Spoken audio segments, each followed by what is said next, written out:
Good evening, folks. My name is Jonathan Techmeyer. I'm the Associate Coordinator of Communications for the Alberta Teachers Association. The Alberta Teachers Association acknowledges Treaty 4, 6, 7, 8, and 10 territories within Alberta where we are broadcasting from and where people are joining us today. We acknowledge the many First Nations, Métis, and Inuit whose footsteps have marked these lands for generations, including the many places that you are joining from.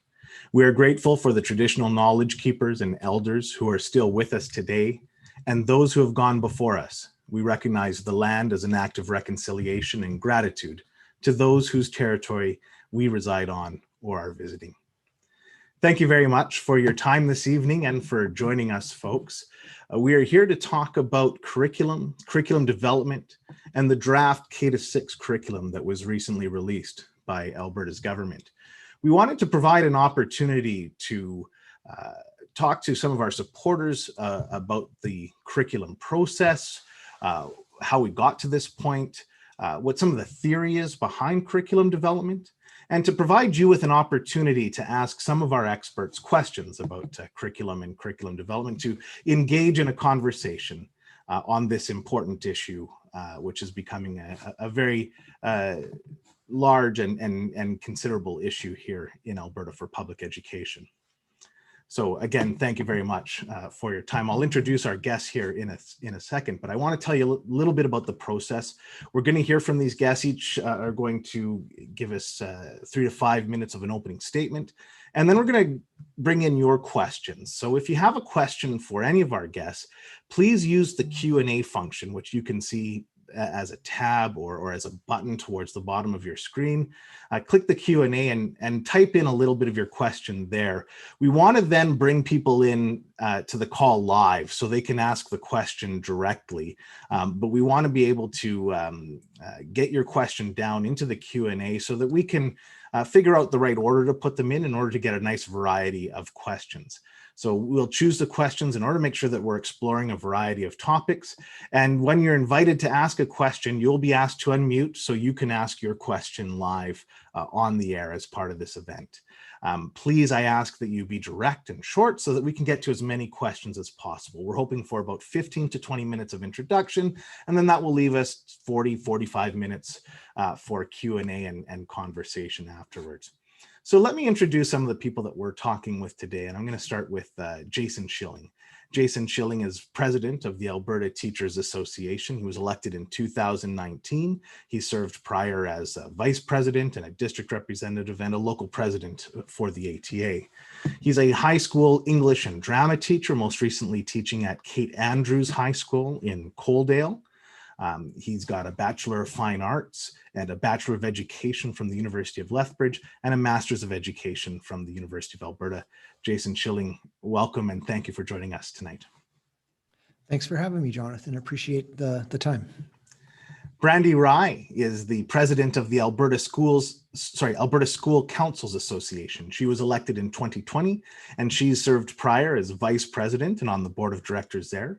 She served on the executive of multiple school councils, including the Victoria School for the Arts in Edmonton. She's married with 5 children in grades 5 through 10. Welcome, Brandi. Thank you very much for joining us. Next, I'd like to introduce Dr. Richelle Marynowski. She's an associate professor in the Faculty of Education at the University of Lethbridge, teaches courses on curriculum and instruction for pre-service teachers. She's also the assistant dean for undergraduate programs at the U of L. Her areas of research include mathematics, teaching and learning, classroom assessment practices, and teacher professional development. She spent 15 years before that teaching secondary math in both rural and urban settings here in Alberta. She's got a Bachelor of Education from the University of Lethbridge, Master's of Education from the University of Alberta, and a PhD in Secondary Education and Teaching from the University of Alberta. Welcome, Dr. Marynowski. Thank you very much for joining us tonight. Thank you. Very thrilled to be here. And finally, Dr. Mark Swanson. He's the coordinator of professional development on staff here at the Alberta Teachers Association. Before that, he served as an executive director and education manager with Alberta Education. He was also the registrar for teacher certification here in the province of Alberta. He's served as well as the Dean of Education at Concordia University. And before that, he was a principal, vice principal, and social studies teacher. He's got numerous degrees, including his undergrad education and BA from the University of Alberta, an MA from Gonzaga University, an MEd in educational leadership from the University of Lethbridge, and a PhD in educational leadership from the U of A. Welcome, Dr. Swanson. Thank you for your time tonight. Thank you very much, Jonathan. So moving right along and trying to get in as quickly as possible. Once again, if you've got a question for any of our panelists, just go ahead and start typing it into that Q&A, and we'll try and get to as many questions as we can tonight. But I want to start with Dr. Swanson. I'm hoping, Dr. Swanson, that you could tell us a little bit about the curriculum development process so far, and sort of how we got to the point to where we are here today in Alberta. Dr. Swanson? Thanks very much, Jonathan. I suppose you could say that the process of creating a new K-6 curriculum across basically 6 subject areas began with a dialogue with Albertans in 2008, known as Inspiring Education. 6 premiers ago, Premier Stelmach directed Dave Hancock, 6 ministers of education ago, to create a long-term vision for education in Alberta. Thousands of Albertans participated, and a report was issued in 2010. Fast forward to 2016. Work on a new K-4 across 6 subject areas commenced under the leadership of Minister Egan. Results of a government survey at that time of the public indicated overwhelming support for the directions outlined in the guiding framework document. There were over 32,000 respondents that included the general public, parents, and teachers. Worth noting, the guiding framework document approved by Egan was based upon the vision presented in his predecessor's ministerial order on student learning from 2013, which was very much a reflection of inspiring education. In the spring of 2017, another government survey was conducted to provide feedback on the scope and sequence for each subject area. Again, results showed extremely high levels of support from the public, parents, and teachers. A draft was produced by working groups consisting of over 300 Alberta teachers and professors from Alberta's faculties of education. The draft was then thoroughly reviewed by focus groups consisting of the public, teachers, and professors of education in the latter part of 2018. Minister Egan ran out of time to pilot the draft K-4 curriculum as the government headed into a red zone in early 2019, and the province headed into a general election in April 2019. In fall 2019, Minister LaGrange appointed a 12-member curriculum advisory panel. The panel was charged with, among other things, producing a draft ministerial order on student learning. There were no practicing teachers on the panel. In retrospect, it is clear that this step is the first of many in a curriculum renewal reset. The draft ministerial order was delivered in late January 2020, just as Alberta and the world was on the brink of plunging into the most threatening pandemic since the Spanish flu of 1919. The new ministerial order was signed and came into effect in August 2020. The new ministerial order provided the vision for a new guiding framework released in December 2020. Government refers to the new guiding framework as an update of the previous one. In late summer and early fall of 2020, the minister sought the input of 19 advisors who were referred to as experts. Note, only 3 had Bachelor of Education degrees, and none of those were current practicing teachers. This is the same time at which a new K-6 curriculum is designed and developed by Alberta Education. You would be correct in wondering why a new K-6 curriculum is, and I quote, designed and developed prior to the rewrite or updating of the guiding framework. In early December, following a very rushed process, just over 100 teachers were invited to attend a 2-day, highly structured virtual event to review and provide feedback on the draft curriculum. The time on task was greatly diminished as the event was fraught with technical issues. Participants were required to sign a confidentiality agreement that will keep them silent until the end of October 2021. The association attempted to gain observer status at this event, but was denied participation. When the minister states that teachers were consulted, this is what she's talking about. Also in early December 30th, deans of education and professors of education were selected to review and provide input on the draft curriculum. They too were bound by a confidentiality agreement. It has since expired, so they're speaking out. Government is now at the point of public engagement while we're all coping with wave 3 of the pandemic. And then unrelentingly, it's on to September for piloting. Notwithstanding that 57 of 61 school boards representing in excess of 90% of Alberta's K-6 students have responded no to their participation. So here we are. Thank you, Chair.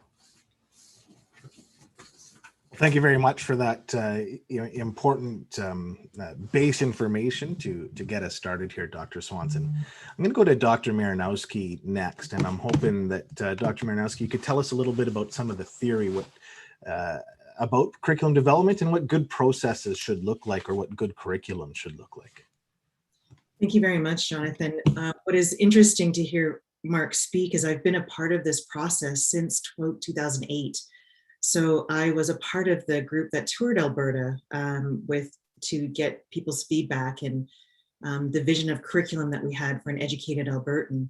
And to see where it's come to now is quite disappointing, as those conversations with Albertans throughout the province were absolutely astounding and very, very uplifting in what they wanted for their children in the future. So to hear you say that it was 6 ministers of education ago, first of all, makes me feel a little bit old because I've been involved with all of those, but also makes you see how long this process has been engaged with. And one of the things that when we look at curriculum development, it's important to get all different groups involved in the development of the curriculum. So not one group, not 2 groups, but all of the stakeholders. And when I talk about the stakeholders or the different groups that need to be involved, it's not only the teachers of that grade level, but they are very important. We need teachers of students before that grade level, after that grade level. We need those that can see the whole of the curriculum in the different disciplines so that we have some continuity between disciplines as well as within a discipline. So what we really need to have is a group of people that are invested in taking a look at the curriculum from all different perspectives. I think business people are very important to see in the curriculum, but their voice should not outweigh those of the teachers or those that will be enacting the curriculum in their classrooms and living with this curriculum. When we take a look at curriculum and think about what its aims are, we have to think a little bit differently than some of the other areas that we take a look at curriculum from. In Alberta, students are required to go to school up until the age of 16. So when we think about curriculum for kindergarten to grade 10, maybe grade 11, these are things that we want all Albertans, every single person living in Alberta, to know and be able to do. So what we really have to run through our filter and say, is that really one of the most important things that we want every single Albertan to know and to do? When we compare that to perhaps post-secondary curriculum, it's optional. People can choose to go into different programs. So when we think about what is required for every Albertan to know, then we really have to think carefully about the choices that we make. And in curriculum development, more isn't necessarily better. What we really want to take a look at is that the pieces are cohesive, so that the language that we use to talk about a particular concept in one discipline, we really have to engage in the disciplinary knowledge. There's different disciplinary knowledge in mathematics than there is in language arts. So we really have to engage in the disciplinary knowledge, but make sure that we can use language across curriculum. One of the things that I really, that in the theory about curriculum development is that we want to take a look at not only the what, but we also want to know about the connectedness between the what. So it's not only the things, but how we use those things and how we make sense of those things. And so those 2 pieces have to go together. And that's a very iterative process in teaching. And that's also a very iterative process in the development of the curriculum. So we can't have one person developing a curriculum for grades K-6 in isolation, because that person doesn't necessarily then look at the science curriculum, the social curriculum, to make sure that the learning across is consistent and builds on each other. So for example, when the math curriculum was developed more recently, things were changed in the grades that they were located in, which meant it was inconsistent with the science curriculum. So things that students used to know before now knew or now were introduced to at later grades, which made teaching a little bit inconsistent across the grade bands. So really, if we want to get at a deep understanding where students know and can really think deeply about the concepts that we're introducing and that we're having them wrestle with, we really have to slow down a bit, and we have to pay attention not only the things that we want them to know, but how those things connect to all other knowledge. Thank you. Yeah, thank you very much. I think it's really interesting when you talked about the cross-curricular stuff, because that was a key goal of this curriculum development, and one of the reasons why we're doing every subject at one time right now. But there is concern that maybe that wasn't necessarily picked up in the latest version of the draft curriculum. Let's go to Jason Schilling next. Jason, from the standpoint of a teacher in the classroom, what do teachers need out of the curriculum, and how do they use it? And similarly, what are you hearing from teachers in regards to this curriculum? Well, thanks, Jonathan. And I want to just start off by saying welcome to everybody, and thank you for participating in tonight's webinar around curriculum. It's been a very hot topic for teachers and for public and for parents, so I'm glad that you're able to join us tonight. And hopefully we'll be able to get to as many questions and have answers for all those questions as we move forward. When you think about curriculum as a teacher, it really goes to the heart of what teaching is about, because a strong curriculum details what our students are going to learn over the course of the year or in the course of their lifetime, as Dr. Marynowski was just explaining in terms of what good curriculum design looks like. And teachers take curriculum and its development seriously. Until recently, teachers in the association have been heavily involved in the development and redesign of curriculum. Teachers spend their entire careers working with curriculum, refining their practice to best help kids learn what is within the curriculum and the programs of studies. And this hard work is what made by teachers is what has helped make Alberta one of the best education systems in the world. A few years ago, the ATA published several principles about what teachers believe about curriculum and curriculum reform. And just some of the highlights is that we believe curriculum is about what should be learned. And we believe that curriculum is not about a particular curriculum outcome and how it should be taught, because instruction is different than curriculum. And much of the controversy we see dominating the headlines right now relates not to curriculum, but instruction. We also believe that curriculum belongs to and must be understood and supported by Albertans. Schools are at the heart of Alberta communities, and we must strive to develop a consensus on what the broad outcomes of education should be. The current draft, as it stands, does not have broad community support. It is important that curriculum has a social license and is diverse with the views that are heard, respected, and where appropriate, reflected. It's always the best way of building support among Albertans is to engage with them in real, meaningful, and ongoing dialogue about what they want their children to learn. And we also believe that on matters of designing programs of studies, that teachers must take the leading role. Teachers possess relevant professional preparation at university, practical expertise, and they do this work ultimately with the hope of, and at the end of the day, they're the ones who have to implement these programs or the curriculum. So it follows that they should play a leading role into this process. And this has not been the case with the current draft K-6 curriculum, as Dr. Swanson detailed. We also believe that assessment and evaluation must be consistent with the curriculum. Assessment is an integral part of teaching and must directly reflect and reinforce student learning. There has been little to no discussion about what the assessment would look like with this new K-6 draft curriculum, and that's very concerning to teachers. We also believe that the curriculum should allow room for inclusion. Facilitating the inclusion of students with exceptionalities should also be an object of curriculum design, and it's something that is lacking as well. And we also believe that curriculum implementation must be properly supported. It's important to ensure that the learning and teaching are appropriately supported and resourced.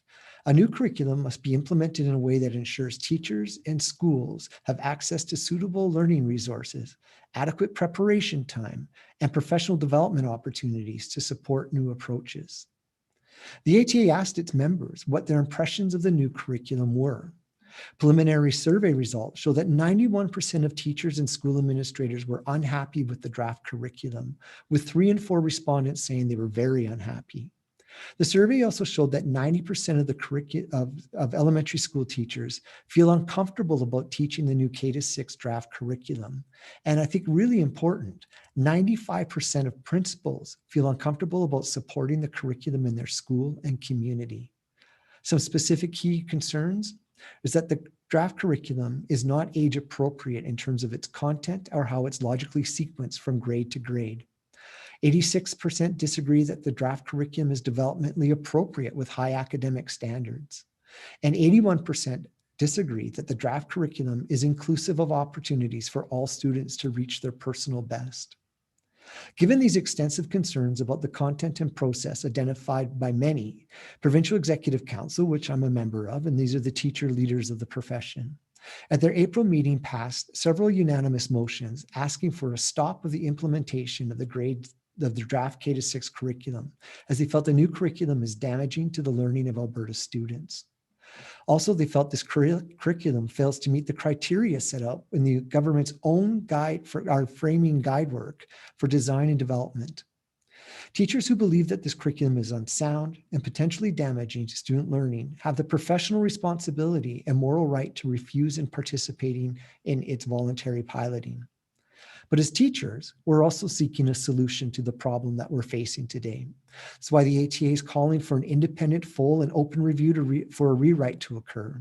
The independent rewrite must meaningfully involve a broad cross-section of certificate Alberta teachers, faculty members from Alberta faculties of education, and must properly include those voices from Francophone, First Nations, Métis, and Inuit perspectives. And before the piloting is to resume, we want to see a curriculum that is developmentally and structurally sound, and one that enjoys the broad support of Albertans. And with that, I think I will end my comments, Jonathan. Thank you. Well, thanks, Jason. Finally, for opening remarks, let's go to Brandi Rye. Brandi, what do parents need out of this curriculum? And what are you folks at the Alberta School Councils Association hearing from parents? Thank you so much. And thank you for having us tonight, because parents are partners in education. And so we work closely with our school communities to ensure that our students have the best opportunities available to them. And curriculum is one of those opportunities. And so about 20 days ago, we actually were able to hear from our members. And so I'm just going to briefly read a policy statement that we now have directly related to the curriculum. So it is that we request that the Minister of Education ensure that the creation, piloting, and implementation of any renewed or new curriculum has opportunities for meaningful parental, teacher, and other education professional engagement free of influence from elected officials, and allow for adequate time to plan implementation. This includes sourcing teacher resources and staging pilots and implementation either by grade level or subject matter, rather than the entire curriculum across all grade levels. We further request all new curriculum should reflect the needs of 21st century learners, emphasize innovation and critical thinking, diversity and inclusion, and including the recommendations of the Truth and Reconciliation Commission of Canada calls to action 62, 63, and 64. It should be evidence-based, developed by experts in curriculum and education, and better reflect the 2018 curriculum that has been in development since at least 2008, and in collaboration with teachers, parents, provincial education professionals, and other curriculum experts. We further request that the Minister of Education delay implementation of any draft curriculum until it has broad support from education professionals, teachers, parents, and citizens. And this was actually amended on the floor by our membership, because there was let's wait until after COVID, because we can recognize that the system is strained by COVID, and our members actually took that out and fully said, irrespective of the strains on the system right now, irrespective of a global pandemic, this current iteration of the draft is not meeting the expectations of parents in Alberta. And so that's what we're hearing over and over and over again. Parents want a curriculum that sets their children up to be responsible citizens here in Alberta, but also culturally and globally relevant citizens. And that is not what they're seeing. And they're not seeing age-appropriate materials. And quite frankly, they're enraged. They're upset. These are their babies. And I don't think that they're very appreciative of the lack of engagement prior and the rushed implementation now. It's one thing to be ambitious. It is never okay to be ambitious at the cost of our students. And that's what's happening. And so that's why I'm really glad to be here tonight. So thank you very much for having me. Well, thank you, Brandi. We're very, very happy to have you here to share in this important conversation. So I'm going to give Mark a heads up, because we're not Mark Swanson, but Mark in our Q&A. We're going to come to him for a question. And if you have a question for any of our panelists, please type it into the Q&A. We're going to hear Mark's question in a couple of minutes. Before we do that, I'm going to launch a poll here. And this poll draws on a statement that the government used in terms of their purpose for this draft curriculum. So the question now in front of you: to what extent do you agree that the draft K-6 curriculum now presented will provide students with the knowledge and skills to form the foundations for successful and fulfilling lives? Click strongly agree, somewhat disagree, or strongly disagree. I'll let those answers accumulate, and I'll give you the answer in a few minutes. But first, let's go to Mark and bring in Mark to ask his question. Mark, are you there? And as this is our first question, it may just take us a couple of seconds to sort this all out. Mark, have you joined us yet? Are you able to hear me? Absolutely. Go right ahead. Okay. Thank you for taking my question. Our Minister of Education, when asked about how this curriculum came about, she says that it's based in current research on learning theory. And I'm just curious about what is the current research? How do kids today learn? And is this idea of a knowledge-based curriculum supported by research? Very good question. So maybe we can go to Dr. Marynowski if you want to start to respond to that one. Absolutely, thank you. There are different theories about curriculum development, and the most recent theory that we've been working on is about a concept-based development as opposed to a content-based development. So our curriculum in the past has been based on the content or the things that we want students to know and to learn. They're very much more observable, perhaps skill-based, procedure-based, but the research is moving towards a concept-based curriculum where we link the things that we want students to know to the bigger concepts that they learn. So not only is it based in one discipline, it is more interdisciplinary. And it isn't necessarily about linking the content to an everyday kind of experience, because kids have different kinds of everyday experiences than we do as grown-ups. And we want to make that content or those concepts relevant within their context and within each other. So we are looking more at current research is about concept-based curriculum. It's a little bit more difficult to articulate, which makes it, harder to, harder to describe and harder to work through, but it is much more about the students learning things connected rather than in disparate chunks. Well, thank you for that. And I know that is probably a relatively, simplified answer for a very complex question, but we are going to move along. Let me share you the results from our poll. We asked, to what extent do you agree that the curriculum, the draft, will provide students with the knowledge and skills to form the foundations for successful and fulfilling lives? And 88% of you strongly disagree, 9% somewhat disagree, 3% say not sure, and 1% say strongly agree. We're going to go now to Sherry Lee. Sherry Lee's got a question, and I believe it's about evaluation, which is a really important question along these lines. So Sherry Lee, go ahead with your question. Hi, thanks for taking my question. Yes, my question has to do with evaluation, and I submitted it before one of the members of the panel said that there is little or no mention of evaluation in the draft curriculum, which I find, as an old retired teacher, I find that really unusual. And so this is something that I think is absolutely key, and we don't want to get back to teaching to test. If we're going to support concept learning, then I think that the demonstration of skills and knowledge and experience need to be measured in ways other than a test every Friday. So without that kind of information, I think that this curriculum will be damned in the real sense of the word, because there's no way to know whether or not the children have actually achieved its goals. So it seems that's a great question, Shirley. Let's see what's known so far about how the government plans to introduce assessment here, and let's go to Dr. Marynowski for this. But I also wouldn't mind maybe hearing from Jason Schilling about some of the stuff the ATA has said about this as well. Dr. Marynowski. Thank you. So I have to have full disclosure here. I worked for 2 years with Alberta Education designing math diploma exams. So I have a little bit of inside scoop on some of the development processes that happen. And one of the things that we really need to move towards is to taking a look, like you said, Sherry Lee, at the concepts that students are understanding and making connections to. It's very easy to think you're assessing appropriately through a test. And tests are not necessarily the best way to get at concepts. So we really need to broaden our understanding of what assessment is and broaden our assessment into perhaps more projects, perhaps more informal assessment strategies.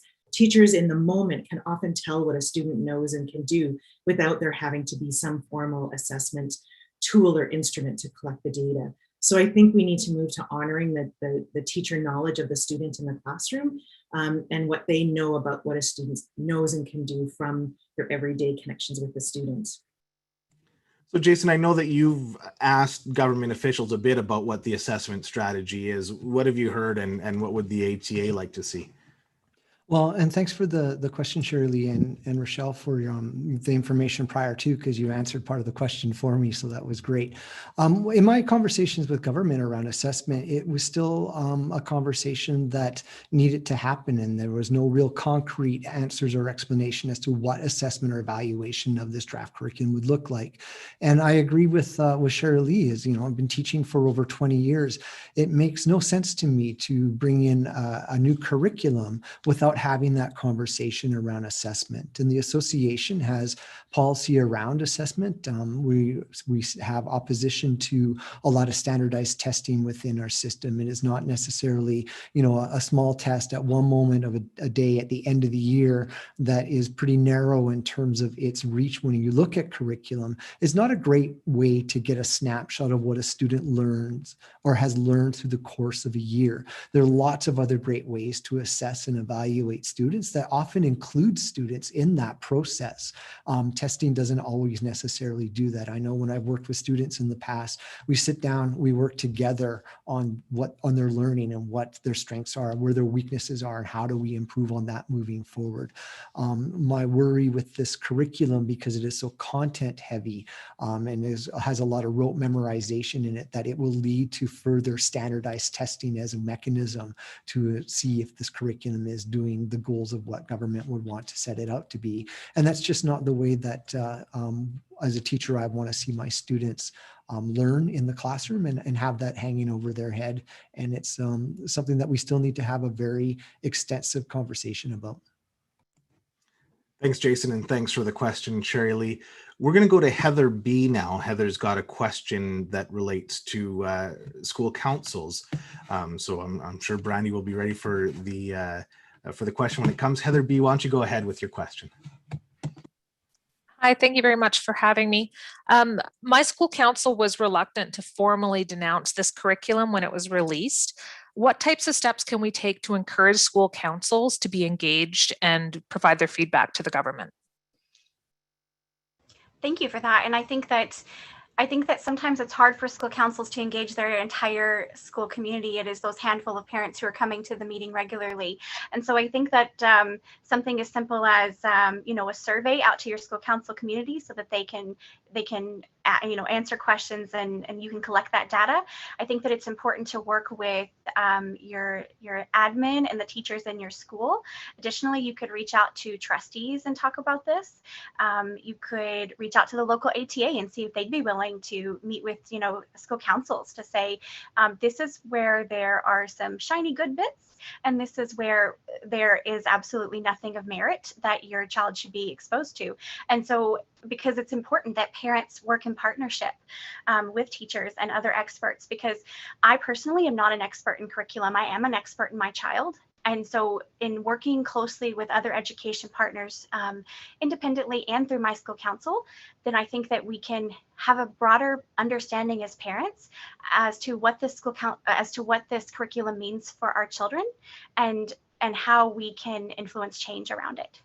So thank you for the question. Thanks, Brandi. Our next question is going to come from Arshleen. Arshleen has a question about racialized peoples, Indigenous peoples, immigrants, and refugees involved. And Arshleen, if you're there, go ahead with your question.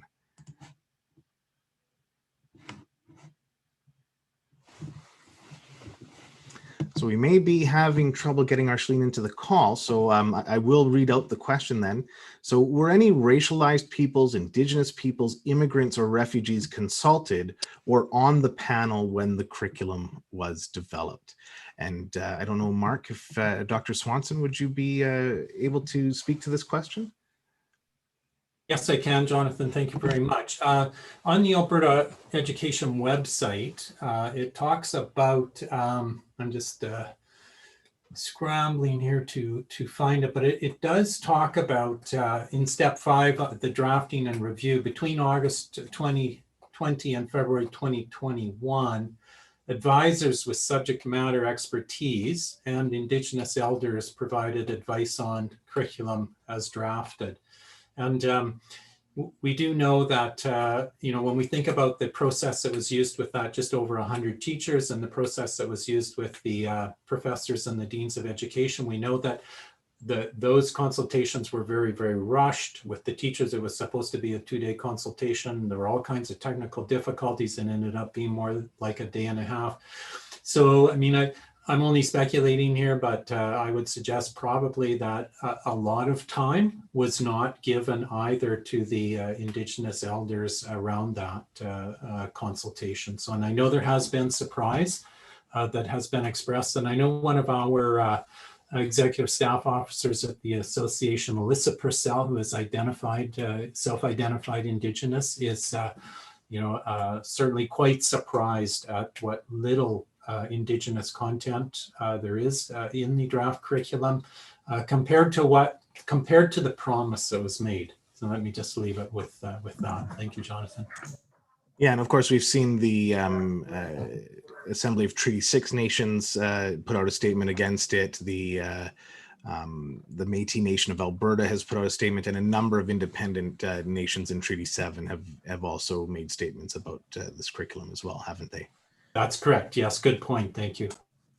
Our next question comes from Jenny Park. Jenny, go ahead. Hi there. Thank you for holding this forum. And I must say that I am impressed with your responses compared to another consultation that was recently held. My question is, how can the government propose to pilot the UCP draft curriculum when an overwhelming majority of school boards, as well as the public, have publicly renounced the curriculum and said they will not participate in the pilot? And I'm asking this as a concerned parent of a child who's only in grade 2 and has a long way to go in school. Thank you. Yeah, thanks for the question. It's a good one. I've also got a child in grade 2, and we were just talking the other day about the Mongol dynasty, and he had some very interesting things to say about it, of course. But in all seriousness, a lot of us parents are concerned about how this curriculum might go forward, and how piloting could even go forward with so many school boards saying they're not willing to pilot it. Jason, I wonder if you've got some thoughts in response to this question.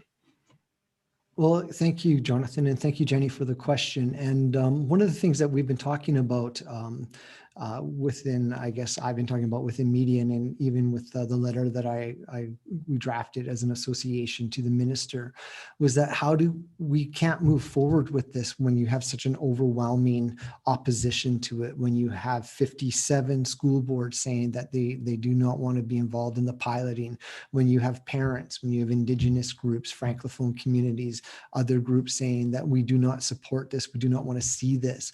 That says to me that that you need to stop and have a look at what we're putting forward, whether it's a rewrite of sections, it's a review of sections, it's a revision of sections, it's bringing back the 2018 draft and then moving that forward in a way that will benefit our students. I've always said, it's okay to say, maybe we got this wrong. And we need to stop and we need to go back and look at what we have. It's okay to say, we're teachers, we work with kids, your parents, you have children. We don't always get it right. And a new draft curriculum is never going to be perfect in its exception. That's why we have a field testing process, one to refine it through the course of the field. But when the field is saying overwhelmingly no, I think it's a huge mistake by government to try to ram this through into the fall, because we want the curriculum. Teachers want the curriculum. Parents want this curriculum to be successful, to serve the students of this province for their future.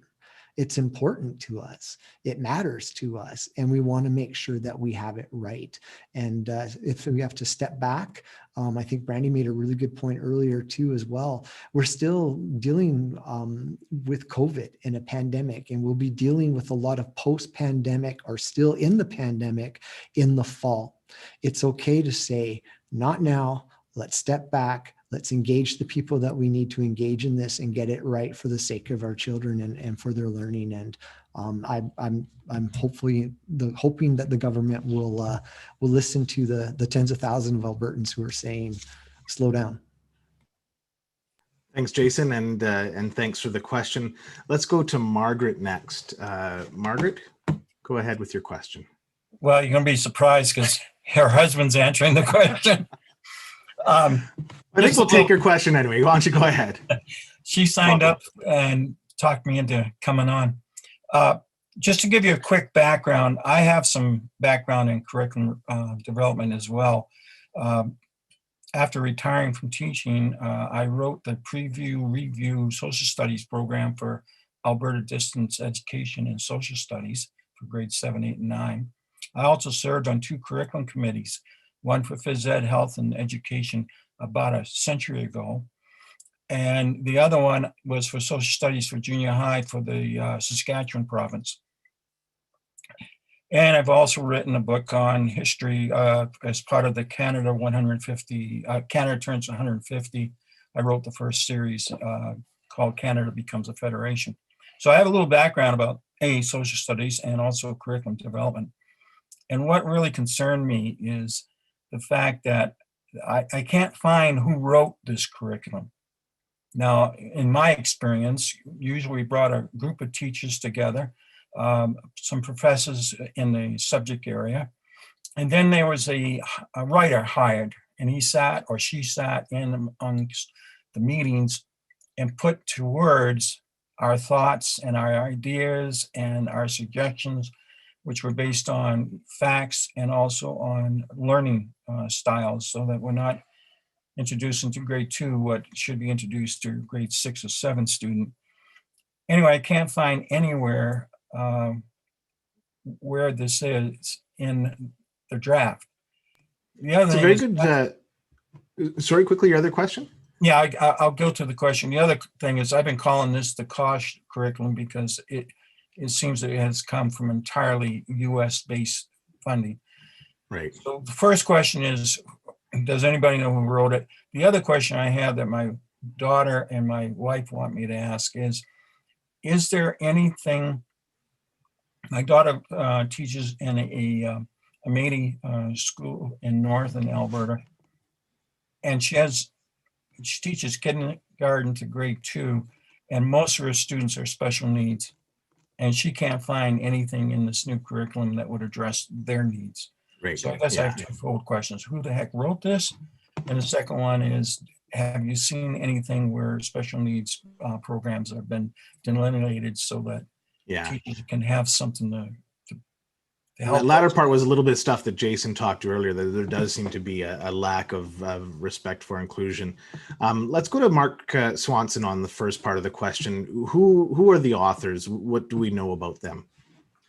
Thank you, Jonathan, and thank you very much for the question. Certainly, we know it wasn't teachers, and I want to thank the caller or the person who posed the question, who has experience, clearly with an involvement in curriculum renewal, right? In going through that process, the process that he explained is the very typical process used to write curriculum, right? Bring a bunch of teachers together under the leadership of the Department of Education, like people with the senior managers within the department, connect with faculties of professors and faculties of education and so on. And it becomes a very organic and sort of an iterative process.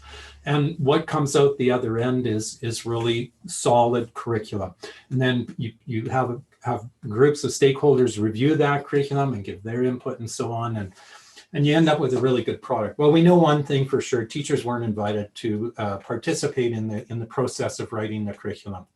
None of those usual processes were followed. We don't know who actually wrote it. We've asked on several occasions who wrote this curriculum. The minister is very, very evasive when that question is posed. And so one is really only left to speculate. We do know that the minister did contract the services of a number of advisors on the draft curriculum. We suspect they had a lot of input into the creation of the draft curriculum. The names of the advisors, all of that can be found on the Alberta Education website. It's readily available there. So, yeah. One of the things that I found interesting, Mark, on that website, though, is where it lists the advisors, it explicitly says that the advisors did not write the curriculum. And so for some reason, they're drawing a distinction between the role of the advisors and the role of the writers, aren't they? Yeah, they are distancing from that. And that's the answer that I can give at this point in time. We know for sure it wasn't teachers that wrote it. All right, I'm going to launch a poll here. We want to know, what concerns do you have about the draft curriculum? And we know that there may be a number of them, but we've listed some possibilities here based on what we've heard, and you can select as many of them as you want. What concerns do you have about the draft curriculum? I will let that run for a bit while we go to our next question. And so Sheila, I think, is on the line and ready to go. Sheila, what's your question? Okay. Yeah, I think so. Try again. Right. Are you okay there? Am I good to go? Yeah, we can hear you now. Perfect. I am not a teacher by training. I am university educated, and I attempted to read the curriculum and got quite lost in the number of outcomes.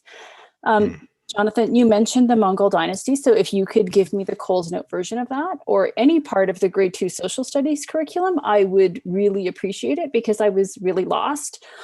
I was really overwhelmed by the sheer number of outcomes and trying to understand how you would teach that to children that are so young. Having had the experience of teaching my children online, I'm kind of amazed at how little we can get through in a day. Right. And not the Mongol dynasty. A very good question. Why don't we go to Dr. Marynowski? I wonder if you could speak to this in terms of the volume or the mass of outcomes in there. I can, and here is the K-6 curriculum for all disciplines once printed. It is magnificently huge. And so I want to say that there is a lot in here. However, what I want to point to is it's not the learning outcomes that cause, or that are the bulk of what's in this curriculum. I would argue to say that there are less outcomes, but there are more descriptors underneath those outcomes. So the way the curriculum is structured, it has an organizing idea, then there is a guiding question, and then there is the learning outcome. So those pieces are quite small, they're quite clear, and I have to say they're quite well written. Very reminiscent of the 2018 draft. It is what is underneath the knowledge, understanding, and skills and procedures that then take up the bulk of the curriculum. So if I was to cover up those, it would really be quite lean. It would be maybe 10 pages with all of the outcomes for the K to 6 even math curriculum. However, it's in the rest of the document where it is overwhelming. So yes, I didn't count them, but there's a lot. And there has been some counting done, and thousands and thousands if you count every bullet point. One of the things that the association had been advocating on back to the original days of curriculum development here of 2008 in this process, or in this iteration anyway, was for what was called the decluttering of curriculum, to provide for it. And teachers can talk at length about the tension between breadth and depth of knowledge. And teachers generally were asking for the opportunity to declutter the curriculum so that they could go more in depth. And now we have a curriculum that seems to be much more focused on breadth, which may put depth at jeopardy, doesn't it? Jonathan, can I just add to that really quickly? Please, Jason. Do you mind? I know we're going off script here, but one of the things that one of my things that I get to do in my work as president is I work with the English Language Arts Council, which is a specialist council within the Alberta Teachers Association. And we have about 21 specialist councils that are within the disciplines of math, social studies, science. So I worked with my English Language Arts colleagues a couple of weekends ago to look at the curriculum for K to 6, specifically in EAL, or English Language Arts. And they commented on the sheer content and the volume of things that were listed in there that they needed to get through. And I said to them, would you be able to teach this in a year? And they said, if we did one outcome every day and not do anything else, not go back and reteach or differentiate for students that might have inclusion needs, evaluation would be really cumbersome through this. It's just a lot to learn, especially for little guys in school. And so that I thought was a really telling moment that my colleagues had pointed out in terms of the amount of information that's within this document. Thanks, Jason. I'm now going to show you the results of that poll that we did a few minutes ago. So asking you about your concerns, 97% of you identified appropriateness of content as a concern. After that, who was involved in developing it? And then, most of the other concerns coming shortly after that, including the American subject matter and the potential for political interference. Let's go to our next question. We've got Dave J queued up. Dave, why don't you go ahead with your question? Hello, everyone, and thank you for putting this together. I am very excited that people are putting so much effort into thinking about our new curriculum. So as a teacher and a parent, I have watched the current curriculum in certain situations and certain subjects fail many students, including my own child. So that's led me to believe that there is some change needed. And all of the good work that's been done since 2008, there was a lot of good work in there. But I'm wondering if any of that work survived. Is some of the curriculum that is being suggested in this draft worth implementing, or is every single word in it something not even worth our time? And the reason I ask that is because most people use sort of sound bites of certain chunks of the curriculum. When I read it, the social studies curriculum is where I saw the most flaws. And a lot of people like to talk about the Mongol dynasty part in grade 2, which is, of course, ludicrous to cover that. But is there other parts of it that maybe are worth looking at? The math curriculum, for instance, right now, I definitely watched that fail my daughter and many students in the idea that it really took the idea of learning concepts too far, and it didn't focus on skill and the skills that you need to walk away with. And there's examples of that in the music, the way they're rewriting the music curriculum as well, and a couple other places. So I'll kind of stop babbling now, but what are your thoughts on basically trying to move forward in a positive way? And is there anything that can be salvaged in this current curriculum. The financial literacy component that's talked about by the government, that kind of stuff. And I'll stop talking now. Thanks for the question, Dave. I want to go to Jason, because Jason, you mentioned earlier that the ATA called for a moratorium, and it was, essentially a full moratorium on piloting of this curriculum and implementation. So why did the ATA decide to say that the whole curriculum should stop instead of, having certain pieces that had value move forward? Thanks, Jonathan. Yeah, and when I met with my fellow colleagues on Provincial Executive Council, they've heard from teachers from across the province, and they represent every square mile of our province, from the very top to the very bottom, and to both sides on the east and the west. And overwhelmingly, teachers were saying that this curriculum was potentially damaging for student learning. Now, the speaker, Dave, was right. There are some elements within the curriculum that might not have to be completely rewritten. And when I worked, as I mentioned, with the English language arts teachers a couple of weekends ago, they did talk about the benefits of, for instance, the phonics part that's within grade K to 3, where you would study that kind of work in terms of phonic development within those early ages. But it extends on into grade 6, which is not really appropriate in terms of developmental learning and learning theory of how students learn with that. So it should sort of wrap up and then change and morph into something a little bit different as the students get older, and acknowledging that. So there is, I think, we're saying we need to stop, we need to go back, re-engage with the profession, as it was noted by a couple speakers and by Dr. Swanson and Dr. Marynowski, about how the process was before. Engage with our faculties of education, our Indigenous communities, our Francophone communities, other racialized communities as well, to make sure that we get this right. So it's not near a question, because I saw a question in there as well about a total rewrite. It might not need a total rewrite, but it does need to be looked again through a very serious lens to make sure that what we are putting forward, as Brandi said, for our babies or your babies out there who are coming to school, that we are making sure that we are getting the elements that are working to work really well.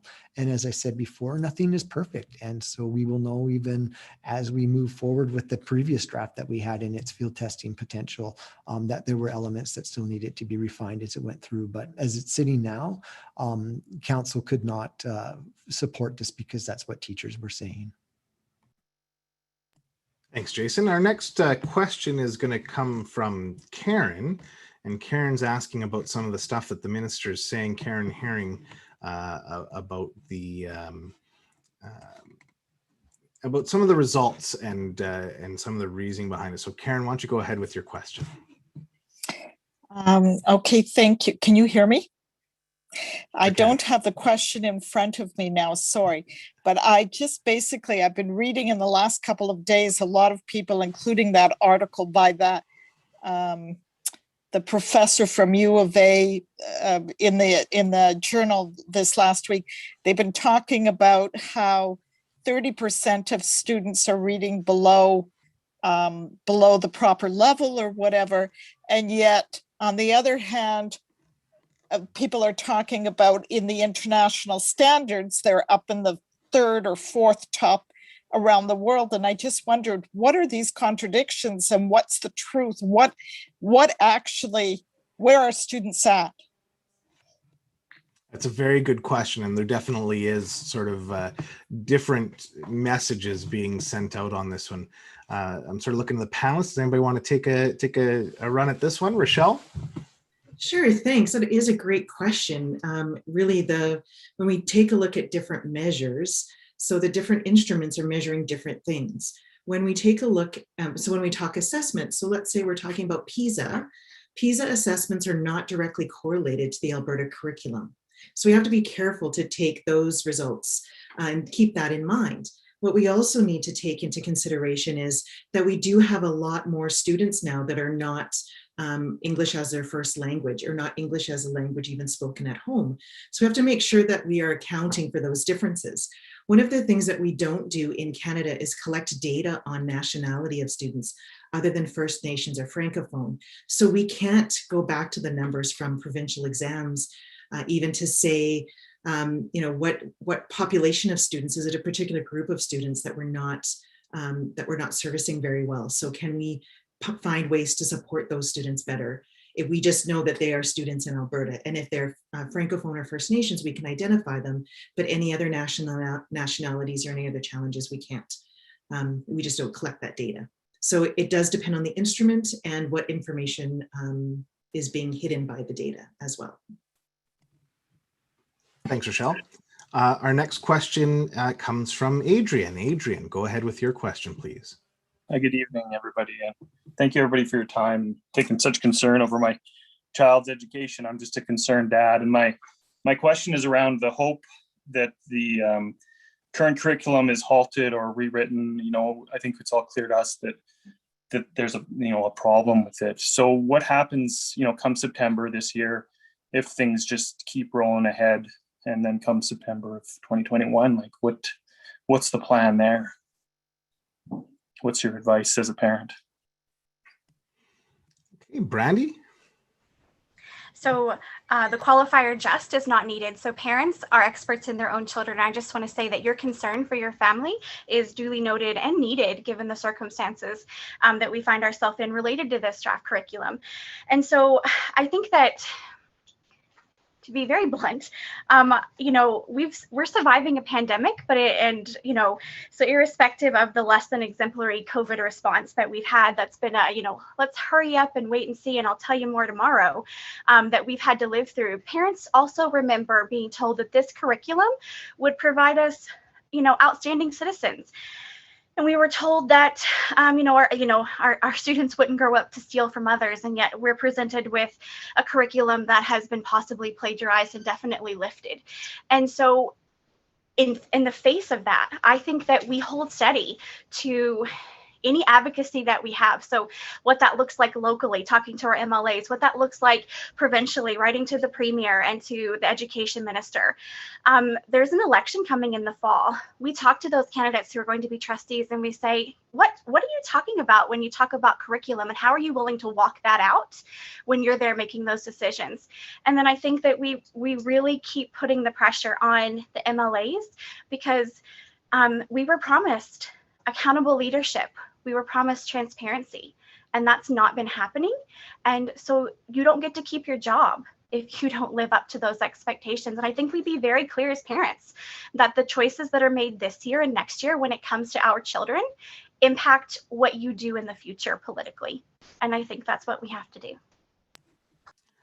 Great question and great answer, Brandi. We are already past 8:30, but I know that there's a lot of questions in the queue, a lot of people still hanging on the line. So I think we're able to take one last one. I think our panelists have agreed that we could maybe take one last one. So let's hear from Janelle. Janelle, why don't you go ahead with your question? Hi, thank you so much. So basically, I was just wondering, I know that there are a few districts out there that are saying, we're going to leave it up to teachers to express their opinions and to decide whether or not they want to pilot the curriculum. That was something that I was hearing from my ATA meeting that I was part of last week. My concern basically is, as a substitute teacher, on a number of districts, if teachers in the classroom are getting heard, how do kind of we go above and beyond to say that we disagree with the curriculum? There was an ATA survey, but is there any other steps that you can recommend for us to take to address our concerns, considering we're not one of the, major teacher population that might be specifically asked to express concerns on this matter? Really good question. And maybe we can take that question and generalize it a little bit as well. I know Brandi talked a little bit about what some parents can do, but let's go to Jason here. What can people do? What can teachers do if they are concerned and sort of want to speak out now moving forward, given that it seems like in light of a fair bit of pushback, the government's going to be moving forward regardless? Yeah, thank you, Jonathan, and thank you for the question. And I think even as a substitute teacher, you are an expert in curriculum and pedagogy and teaching. You went to university, you have a degree in this, and you're learning how to do it. So I think that your voice is a very strong voice within this, as well as someone of the profession who's teaching students. And so I would definitely say, you're doing all the right things so far, and involved with the local. You might have done the ATA survey. There are other elements to do. I always say to teachers, respectfully speaking to your MLA about your concerns around curriculum. I always say, talk about the policy, talk about the curriculum as a whole, what your insights are as a teacher, as a professional, what you see, what you know about student learning and what is developmentally appropriate. I've always said that teachers will tell you what's going to work and what's not going to work in a classroom, because it's where you spend the entirety of your days. And with the students that you grow to love, and they're your students at the beginning of the year, but they're your kids by June, right? And so we know that you care about that aspect of that. I always say too that when it comes to things like advocacy and around, curriculum or any other thing that you might be passionate about in your life, it's a difficult thing to do, and it doesn't necessarily always come with quick results. And there was about a year and a half ago, I was at Teachers Convention. I listened to Candy Paltner speak, and Jonathan's heard me say this quote about 1,000 times, but he's going to correct me right now. Palmater is Palmater, thank you. Yeah. She made this comment that has stuck with me, and it's that when it comes to advocacy work, you don't have to be perfect. You just have to be persistent. And that's really a key when it comes to elements like this with the curriculum that you care about. You're seeing numerous groups speak out against the curriculum and wanting it to stop and go back and reevaluate what we're doing. And you're seeing a government that is sort of sticking, putting their heels in the sand and saying, we're not going to do that. We're moving ahead with our timeline. It's that persistency that follows, to follow up with your MLAs. And I know that not everybody gets a response back, because I get CC'd on a lot of the emails, and they'll write me back and saying, you're the only one who's responding to me.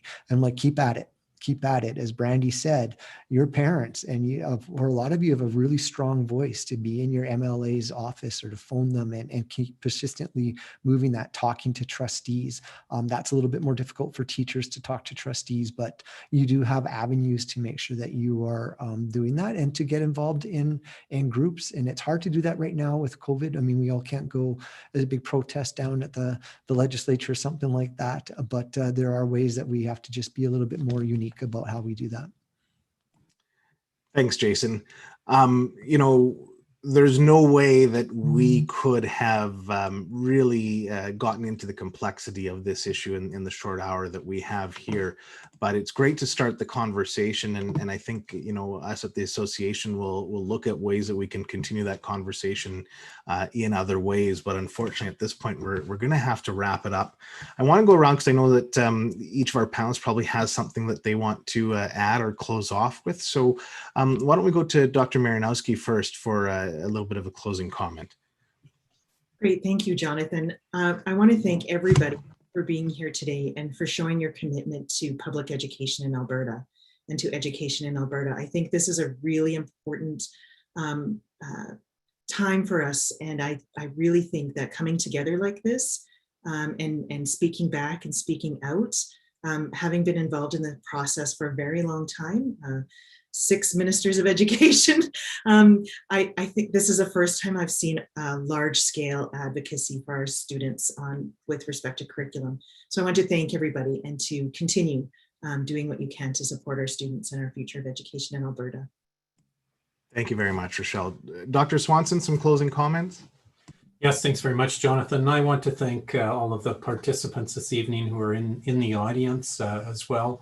I've been watching the Q&A, and the questions there are just excellent. It's too bad we don't have more time to answer those questions that are still awaiting answers. And some of them I'm actually glad I wasn't asked, because I wouldn't know how to answer them. But anyways, saying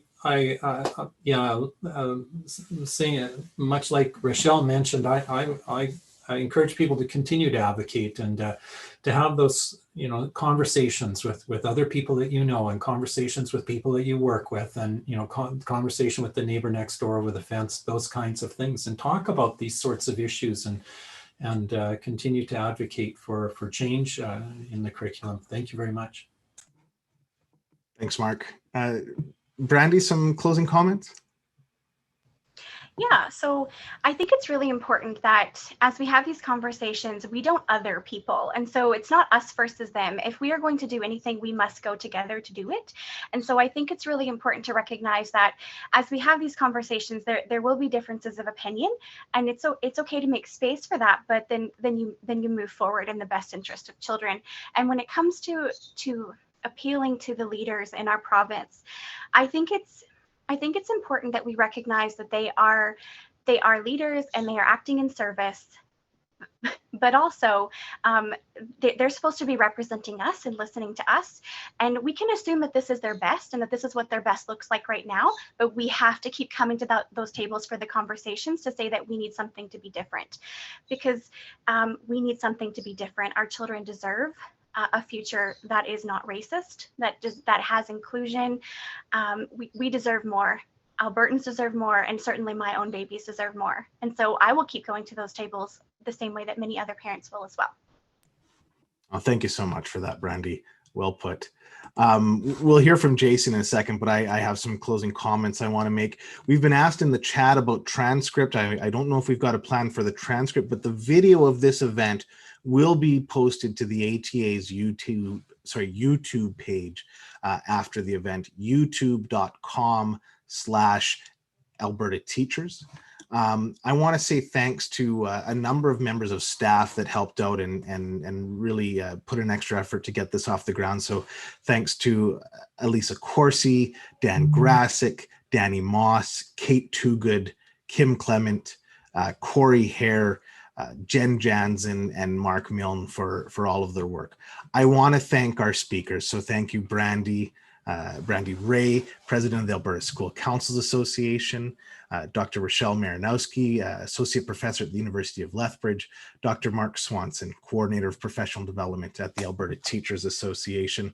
I want to thank all of you folks at home for attending and giving your time tonight. And thank you as well for your advocacy, both up till now and after now as well. I do want to encourage everyone to visit the website at new.learnalberta.ca. That's where the curriculum, the current draft, is hosted, and there is a survey there to provide your feedback. So it's really important that you do that, and maybe now is as good a time as any when you're maybe feeling a little bit more motivated. So that's at new.learnalberta.ca to view the curriculum and to respond to the government survey.